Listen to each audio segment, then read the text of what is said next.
wasaaradda dhalinyarta ee ciyaaruhu waxay maanta ku dhawaaqaysaa inay qabanayso horyaalada kooxaha ama naadiyada gobolada Soomaaliland oo lagu qaban doono gobolka Saaxil degmadiisa Berbera kowda January ayaanu si rasmi ah insha Allah uga bilaami doonaa magaalada Berbera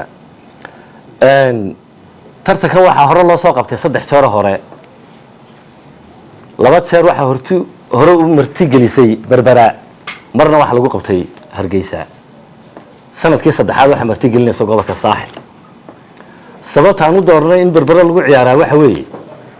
wasaaradda dhalinyarta ee ciyaaraha iyo maamulka dawladda hoose iyo ciyaaraha xiriir aad u fiican oo ka dhaxeeya ayaa lagu doornay sanadkan in halka lagu qabto tartanka waa tartan aad loo sugayo xiisiisana laha xukuumadda wadajiriya wax qabad oo madaxweynaha ka yahay madaxweyne Cabdiraxmaan Maxamed Cabdullaahi waxay diyaar u tahay inay dhiirigeliso sportska iyo dhalinyarta waxaan faranaa kooxaha gobolada tartanada ka socda ee horyaalada ay waxoogaa ugu harsayin iyaguna bisha inay si degdeg ah ay u soo dhameystiraan bisha gudaheeda wax laga shaqeyn doonaa garoonka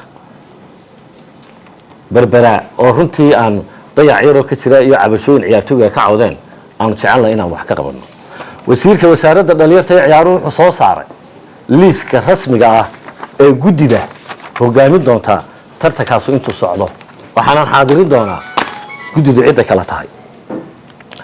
gudida waxa gudoomiye oo hogaaminaya Cabdilaahi Maxamed Maxamuud Jiire agaasimaha guud ee wasaaradda dhalinyarta ee ciyaaraha ayaa gudoomiye ka ah Khadar Yuusuf Xasan agaasimaha waaxda maamulka iyo lacagta gudoomiye ku xigeen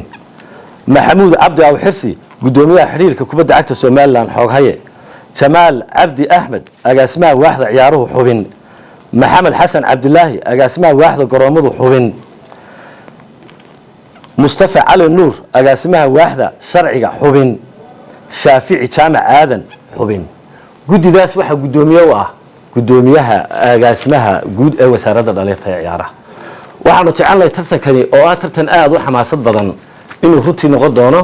tartan aad u dhiirigeliya dhalinyarta ee ciyaaraha wasaaradda dhalinyarta ee ciyaaruhu waxay faraysaa kooxahana inay u soo diyaar garoobaan